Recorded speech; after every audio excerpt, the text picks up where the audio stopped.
BTS का Jimin और face जो है मेरी पहली सोलो एल्बम का title. Face, Army, Ultra, Energy।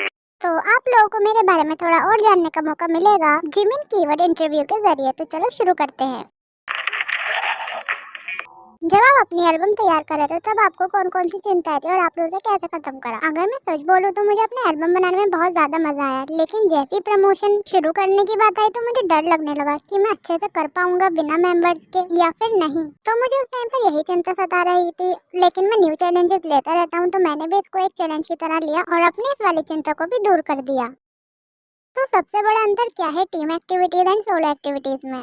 तो हम परफॉर्मिंग के दौरान जब बैक स्टेज पर होते हैं तो हम सारे मेंबर साथ में ही प्रैक्टिस करते हैं और मैं मेंबर से बहुत ज्यादा डिपेंड हो जाता हूँ। वो मुझे एनर्जी देते हैं और मेरा डर भी कम हो जाता है, लेकिन सारी चीजें अकेले करना बहुत ज्यादा बर्डन हो जाता है। और जब मैं फैन से मिलने गया तो मुझे लगा कि बहुत ज्यादा ऑकवर्ड हो जाएगा क्योंकि मैं सारी चीजें अकेले कर रहा हूँ।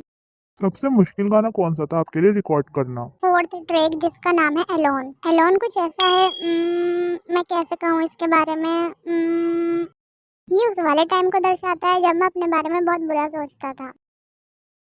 अब तो मुझे अच्छे से याद भी नहीं है कि मैं उस टाइम पे कैसा महसूस कर रहा था। तो हाँ, ये वाला गाना मेरे लिए सबसे ज्यादा मुश्किल था। तो आपका जो गाना है सेट मी फ्री पॉइंट 2 उसके अंदर कैसे इमोशंस हैं? अपनी एल्बम रिलीज करने के बाद मैंने जितना सोचा था मुझे उससे ज्यादा अच्छा लग रहा था। मैं काफी ज्यादा सिंसियर बन गया था। तो अब मुझे लगता है मैं और भी ज्यादा ताजे सॉन्ग्स बना सकता हूँ।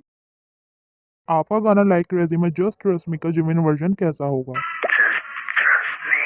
तो ये था मेरा वर्जन। जब आप सोने जा रहे हो तो इसे जरूर सुनना। आर्मी के द्वारा दिए गए निकनेमों में से आपका फेवरेट निकनेम कौन सा है?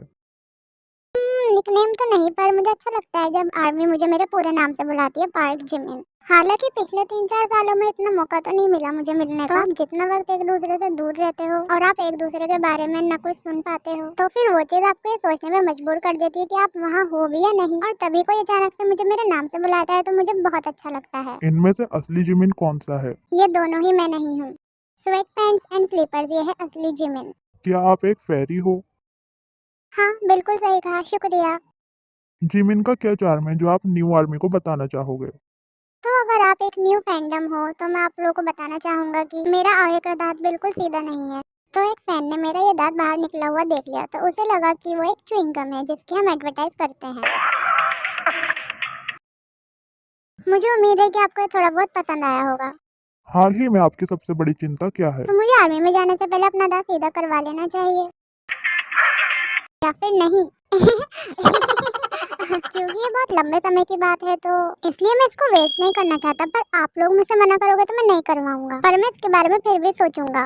तो आपका सबसे यादगार बर्थडे कौन सा है? मुझे अपने ट्रेनी डेज के बर्थडे ज्यादा याद है। ये जब की बात है जब मेरे टीम में सिलेक्शन नहीं हुआ था, तब सारे मेंबर्स ने अपने पैसे मिलाकर मुझे एक ब्रेसलेट गिफ्ट करा था और उस ब्रेसलेट को मैंने एक बॉक्स में बहुत लंबे समय तक संभाल कर भी रखा, लेकिन अब मुझसे वो खो गया। जब मैं शिफ्ट करा था तब वो मुझसे खो गया, सॉरी। अगले 3 सालों में आप अपने आप को कैसा पाते हैं? मैं कुछ पक्का पक्का तो नहीं कह सकता, पर मैं अभी तो फिलहाल काफी सारी चीजें तैयार कर रहा हूँ और जैसे हम अपनी मिलिट्री पूरी कर कर आएंगे हमें जल्दी जल्दी वापस दोबारा एक होना है और हमें सबको दिखाना है कि हम अभी भी अच्छे हैं। और वापस एक साथ मिलने के बाद हमें खूब सारे म्यूजिक परफॉर्मेंस कॉन्सर्ट आप लोगों के लिए तैयार करना है। तो इसके लिए आप लोग इंतजार करना, हम जल्दी ही वापस आएंगे। तो आजकल आप क्या कर रहे हैं? वैसे मेरे पास कोई हॉबीज तो नहीं है, तो इसलिए आजकल मैं युंगी के साथ वर्कआउट कर रहा हूँ। आपको शहर की लाइफ पसंद है या शहर के बाहर की नेचर की लाइफ? मुझे चीजें जल्दी जल्दी करना पसंद है। अगर मैं नेचर को देखूंगा तो मैं उसको ही देखता रह जाऊंगा, इसलिए मैं ट्राई करूंगा कि अब मैं बाहर जरूर जाऊं। आपने अपने आप को मोटिवेट कैसे करा लिरिक्स लिखने के लिए? मैंने आर्मी के लिए डायरी लिखी और लेटर लिखे, तो मुझे लगता है मुझे इन्हीं चीजों ने काफी मोटिवेट करा।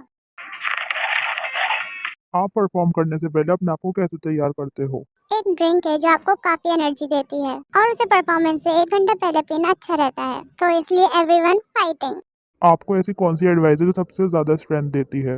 मेरी पर्सनैलिटी में काफी ज्यादा चेंजेस आए हैं पहले से। कोई बात नहीं जैसी चीजों से मुझे नफरत है और अब मैं ऐसा बिल्कुल भी नहीं करता हूँ। मेरी एल्बम का प्रमोशन खत्म होने के बाद हमारे लीडर ने मुझे कॉल करी। उस टाइम पर मैं इतना ज्यादा भावुक हो गया। उन्होंने मुझसे कहा तूने काफी मेहनत करी और मुझे तुझ पर गर्व है। तो ये मेरे लिए ना भूलने वाली मेमोरी है। आपको अपने जीवन में खुशी कब महसूस होती है? जब मैं काम से घर आता हूँ या वर्किंग आउट कर कर आता हूँ तो मैं एसी चलाता हूँ एकदम मैक्सिमम पावर पर और फिर मैं नहाने जाता हूँ। नहीं, नहाने से पहले मैं पहले फूड ऑर्डर करता हूँ, फिर नहाने के बाद मैं किचन से बर्तन लाता हूँ, उसमें खाना करता हूँ, फिर काउच पे बैठता हूँ, फिर लाइटें बंद करता हूँ, फिर टीवी चलाता हूँ और आराम से लेट जाता हूँ। वो मेरा बेस्ट टाइम होता है। हमने साथ में काफ़ी ज़्यादा वक्त गुजारा मेरे बारे में जानने के लिए। वैसे आजकल मैं अपने साथ ज़्यादा वक्त गुजारता हूँ, इसलिए मेरी पर्सनैलिटी में भी काफ़ी ज़्यादा चेंजेस आए हैं और मेरी एल्बम फेस में मेरी इनर मोस्ट स्टोरीज हैं। और 시민의 프로덕션 다이어리. दोनों को खूब सारा प्यार देना। 감사합니다।